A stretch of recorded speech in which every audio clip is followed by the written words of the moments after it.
let's start diving into the actual workflow of a GitHub. So right now I just opened my WebStorm, as you can see, and I'm just going to create a new project in this one. So a completely blank one that contains nothing. And this is the name on title. I just want to change this to something else. I want to change it to Git test or whatever. And make sure that you locate or see where your actual files are being located, because we need to navigate to this part. So in my case, users, my name, WebStorm projects / GitHub. Click create, and then you get presented with this one. So there's nothing in here up in my top left corner.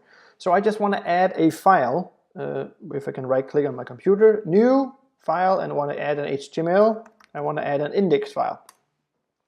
In here I just want to awesome time much hungry. So I just added some text to this index file here, and that's kind of what I do. Click save, and now we have some code that's being written, and we only have one file. Right click on your folder in here, and then you have to go to Reveal in Finder on a Mac, and on PC it's called something Explore. I can't remember the specific name, but it's going to give you a direct path to this folder here. So make sure that you have this open so we can see these changes. In our WebStorm right now, I'm using WebStorm and I'm using the terminal here. If you feel like you want to use the terminal on Mac, that's fine. Then you just need to navigate to the specific place, or the command prompt on PC as well. First things we need to do, we need to make sure that our Git is actually installed. So open your terminal, type git space 2 dashes and type version. And if you get prompted with this, in my case git version 2.14.3, then you have Git installed and you're ready to go. That's cool. Now we're ready. We have some files and a folder, and now we want to connect them to GitHub. And how do we do that? We need to go to GitHub here. GitHub Online, log in with your username, and then over here at there's something called new repository, or you can of course read the guide, which is probably a good idea, and start a new project. It doesn't really matter. I'm just going to click new repository down here, and then if I have more than one user, I can actually use the ESV if I wanted to, but I'm not going to. I'm going to create a repository, so basically my folder online. I'm going to type in awesome. That's the name of my folder right now. We don't want to add any descriptions for now. I want to keep it public. You can create a private one unless you're paying, so don't worry. So just click public. Don't click initialize right now. We are going to use the terminal to do all these small things for us. Click create repository. Don't change any of those yet. Just click repository, create repository, and then we get prompted with this little thing here. What we need to do is we can just follow this very strictly, what they actually need to do. And we're just going to do that to see what actually what happens and how we set this up. So just take the first line, copy this, go to your WebStorm, and again, make sure you're in the correct folder. So mine is git test. If quick update on navigating, cd space double dots makes you go one folder back. cd the name of the folder you want to enter, so git, and then tabulate is going to complete it for you. Hit enter, makes you go into a library. ls on the Mac to show you what's the content of this folder is, and der on the Windows, short for directory, to show what the content of this one is. I just copied something from up here, and I'm just going to take this echo and paste this in, and because I'm using a Mac, I didn't have to click enter. So maybe you are going to click enter, maybe you don't. Don't worry about it. If it does like mine, then it's doing it automatically.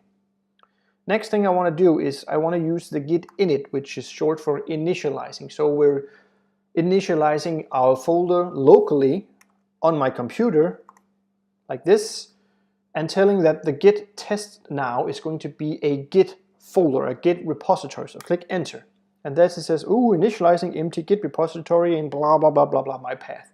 Right now you can see it actually added a .git, which I showed you in the illustration. This is the memory folder for Git. It needs to be there, and Maybe you can't see it. I can't see it right now because I haven't set my folder up to show hidden folders. If you want to do that, then you can, but don't worry. If this is stated, then it's working. Next part, let's follow this really just one by one. We are going to add a README file and show you what the README does in a little while. So git add README file. Now we're using the add and specifically the README file.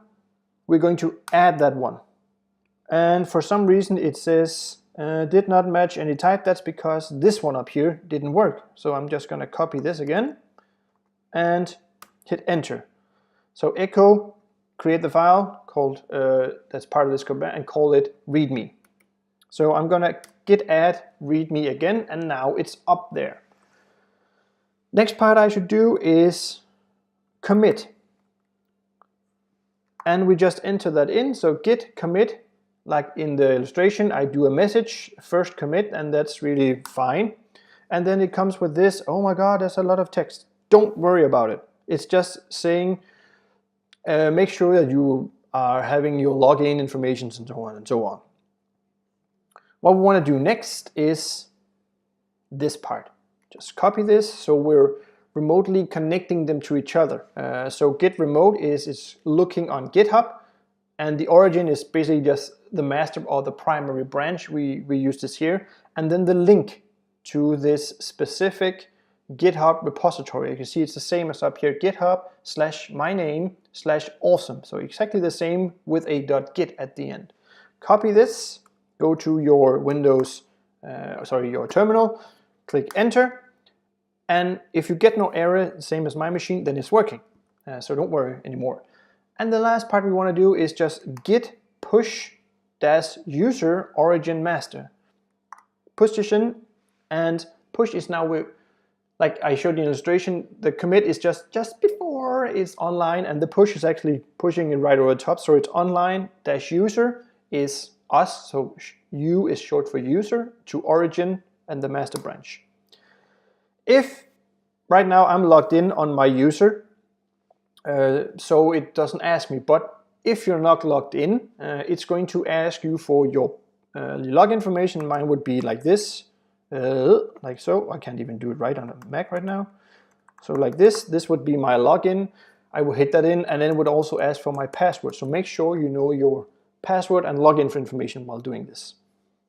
So if we go back to GitHub and I now hit refresh button, we can now see, oh, there's actually a README file up here, but there's not a index file, and I can just quickly do that as well, for that file to be uploaded as well. And I need to do the git add, and again I could type in specifically the file name like this one here, or I could do a git like this. So git add space all, and then continue with what we need to do. But I'm actually going to show you in the next couple of videos what that actually does.